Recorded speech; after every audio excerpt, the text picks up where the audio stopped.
We're here now with our Chief Operations Officer, Ed Tanner. Welcome, Ed, to Let's Talk. Well, I'm glad to be here, Bill. Thanks for having me. Ed, how long exactly have you been with the city? Well, I started on the 1st of August, so just went over my 90-day anniversary or so at the beginning of the month. So, Well, 90 days, you've had time to sum up everything and take stock of everything that happens in the city, and so you know it all now. well, Congratulations. I don't know if I would go that far, but I'm much more learned than I was when I first started. Well, Ed is a fast learner, and take it from somebody who's watched him take command of the city. And in your job, you oversee all mobile operations. But tell us a little bit more precisely what your job description is. Okay, well, first and foremost, my job is to assist the mayor on a daily basis in the operations and function of the city. So I spend a great majority of my time with him throughout the day. And anything that we're trying to do, we're trying to make sure that the city is moving forward in the most efficient and effective manner that it possibly can. Specifically, as the Chief Operations Officer, I'm anything that's mobile, anything outside. You're talking about parks, sanitation, streets, 911, our planning department that gets all the folks through their processes to get them to do construction. We have our JET program and finally our inspections that go out, and they're the ones that give the final say-so when it comes for a business or a property owner to be able to get their certificate of occupancy for either to live in their home or to be able to conduct business in the city. And so what you said, if I were to sum it up, means you are a problem solver and the guy who listens to a lot of people with problems and We do. and conflicts and try to find the solution. That's correct. We have a lot of processes. When I first came in, the mayor and I talked about my initial role, and that was to visit all my departments to be able to figure out how we can make our processes more streamlined in order to be able to serve the customer better. Our whole objective is unparalleled customer service for the citizens of Jonesboro, for anybody that visits Jonesboro while they're in our city limits, to make their stay and make our citizens' quality of life better. So we try to make things as efficient as we can. We do take requests and complaints, and we try to work those out the absolute best we can within the framework that we have for the city. And anyone who knows the mayor knows he tries to please and work with anybody as best he can, and Ed has taken the same approach to his job. And I think, though we're a growing city, and you've fully come to understand the pains that come with that growth in your 3 months. There are pains, growing pains, so to speak. A lot of business comes in. Our mayor is very pro-business. He wants to assist people that want to come conduct business because it provides jobs, provides for our economy, and at the end of the day, provides for a better quality of life for all the citizens. So with him recognizing that, we want to make sure that our processes are in place to meet those people's needs as well as the requirements, whether they be regulatory or law.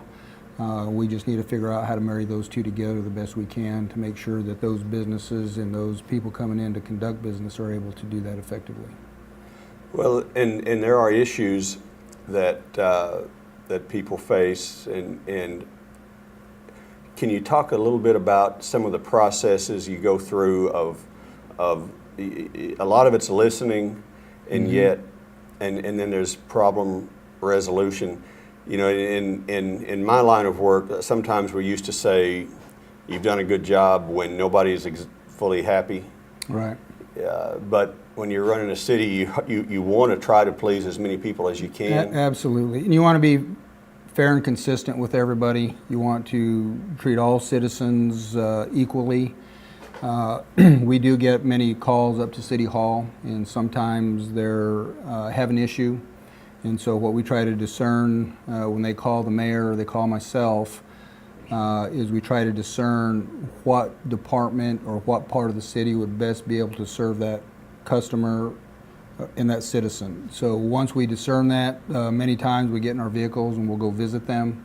We'll go see their issues because listening to it on the phone is completely different than having your eyes on it and seeing what they're talking about, and sometimes the distress that they may be in. So we try to, the best we can, get out and meet these folks, build those types of relationships with them so that they feel more comfortable when they approach the city. One of the things, I think when you walked in, we were still recovering, and probably still are recovering, and for years are going to be working on flood water evacuation. Yes, sir. Can you tell me what type of, what your feel for where we are with flood water evacuation, and what your thoughts have been from what you've seen? Right. Obviously, we had two major events this spring, one in, I think, March, and then obviously the one we had in May. And we're still pulling the city through some of those circumstances that happened during that time. One of the major projects we had was the channelization project, and that's to clear the major waterways to get the water out of the city. We are on the tail end of that if we're not already complete. The mayor asked us to have that done by the 31st of October, and the city met their obligation to do that. So what our objective now is to keep those channels clear. We're going to go back, start on those channels again. Now we're going to work to those laterals and tributaries that feed into those main channels. So we think we have a plan, or we're very confident we have a plan, that as we move forward, that the channels to get the water out of the city will be progressively getting better throughout the time. And then once we get that first set done, it'll just be maintenance after that, and we should be in pretty good shape. But we had experts into the city, and we do have a long-term plan that is very expensive with the U.S. Corps of Engineers to try to eradicate flood possibilities. Although Mother Nature is going to do what Mother Nature does, we do encourage people in flood-prone areas, not just encourage, we strongly encourage people to buy flood insurance. That is correct. And it's out there and it's obtainable. Right. And we are required that if you're in a flood area or there's been known flood incidences within your area, we will send letters, and it's up to the citizen to determine what they're going to do with that letter. And if it's an encouragement to get flood insurance, we would highly encourage you to get flood insurance. Anytime you talk about federal funding or if an incident happens and the federal government gets involved, if you do not have flood insurance, it's much, much more difficult, if not impossible, to get any relief from the federal government. And if the federal government, state government, and local government, that's really kind of the starting block, is did you have flood insurance? So we'd encourage our citizens to get flood insurance if it's available. And we had, after the flooding, the massive flooding in May, we had some success stories and people who got help from FEMA and state. But we also had some not success stories, right, that despite our efforts, they did not get any significant help. They might have got some assistance, but they didn't get a whole lot. Right. And those are cases that are frustrating for us and for the mayor. Right.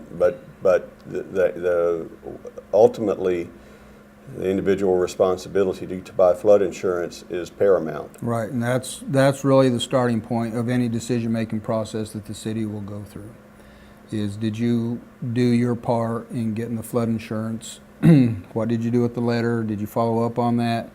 And it is individual responsibility, and that's kind of the starting point for us to make any determination after that point. What other big issues are you saying? I know we've spent a lot of money.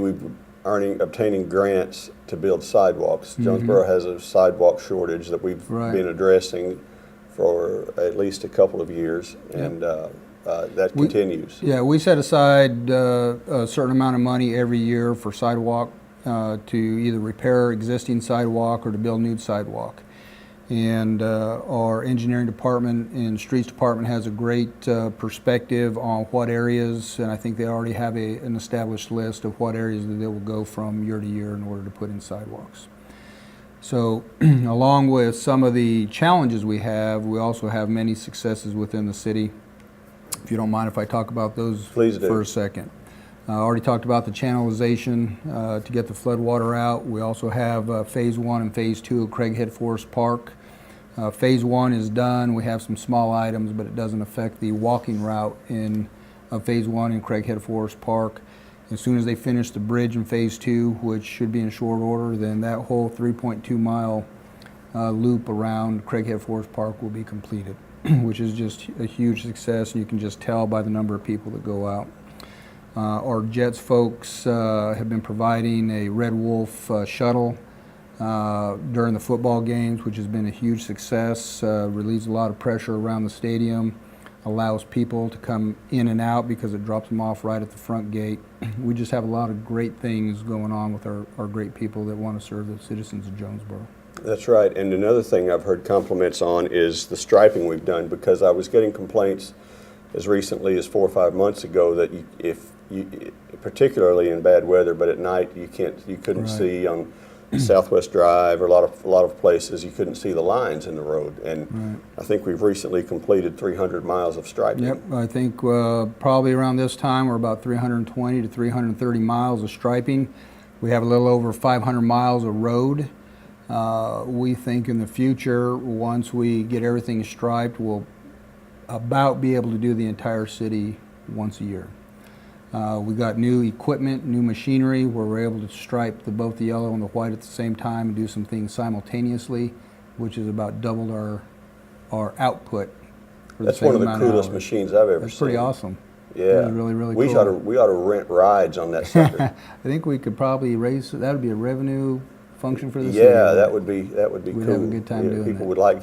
Yeah. We'd have some crooked lines. That's right. But, That's all right. I think we'd get by all right. yeah, that would be It'd be a lot of fun. that would be a good thing. So, is there anything else that we need to cover? I mean, we've got so many things going on. We in do. Jonesboro. You know, our departments are so broad across the city. We touch about every aspect of our city government and within the boundaries of our city that we're just excited. The biggest thing I'm most excited about, or I saw when I first got here, was the quality of people that we have working for the city. They are selfless. They want to meet the needs of the customers. They want to put the city above themselves and go out and just do a really, really good job. I've really been impressed with the quality of folks that we have working for our city. Well, Ed, we're so proud to have you with us on Let's Talk, and thanks for being an employee of the city and a support system for the mayor of Jonesboro. Oh, great. I greatly value the opportunity to be able to serve the citizens of Jonesboro and to work for, and I want to take the opportunity to congratulate Mayor Perrin on his victory last night. That was good to have. that was good news for Jonesboro. Yes, sir. I agree. Thank you, sir. Okay.